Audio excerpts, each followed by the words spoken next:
क्या कोरोना का फरवरी में अंत होने वाला है? चौंक गए ना?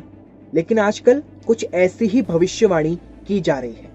नमस्कार, आप देख रहे हैं 3N न्यूज नेटवर्क। मैं हूं विपुल माहेश्वरी। वैसे भारत में एक ऐसी अलग ही परंपरा है, अगर कोई मुद्दा बना है तो उसका चीर हरण तो होना ही है, चाहे वो कोरोना महामारी ही क्यों ना हो। लेकिन इस वक्त भी कुछ ऐसी ही बातें उठने लगी है और कहा जा रहा है कि फरवरी के अंत में कोरोना महामारी खत्म हो सकती है। क्या है ये भविष्यवाणी और किसने की है ये भविष्यवाणी, इस रिपोर्ट में देखिए।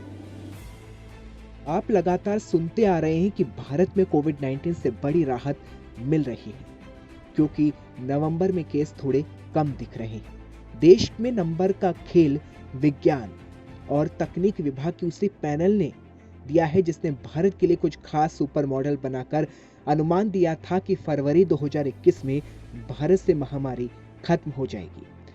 सुपर मॉडल के आधार पर कहा जा रहा है कि भारत की अनुशासनहीनता और टेस्टिंग पर्याप्त न करने की अक्षमता के कारण संभव है कि फरवरी 2021 में कोविड-19 पूरी तरह से काबू में आ जाए।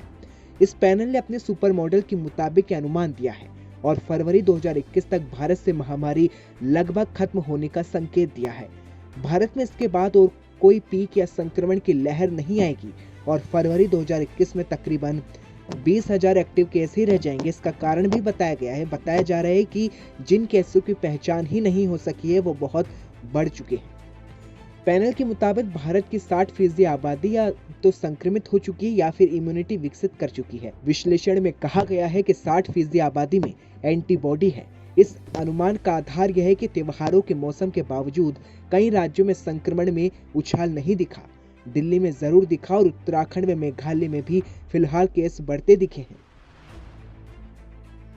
वैसे आंकड़ों के मद्देनजर कहा जा रहा है कि भारत में अगर पीक नहीं आएगी तो यह अनोखा होगा।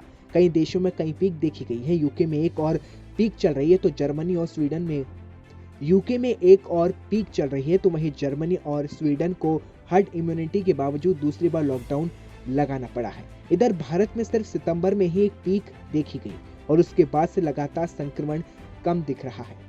इसका सीधा मतलब यह है कि जर्मनी से देशों में जहां बड़ी आबादी अब भी संक्रमित नहीं है, वहीं भारत में ज्यादातर लोग संक्रमित हो चुके हैं, भले ही केस पहचाने ना गए हो। दूसरे कारण यह भी है कि दक्षिण एशिया और अफ्रीका में वायरस का असर तुलनात्मक रूप से कम रहा।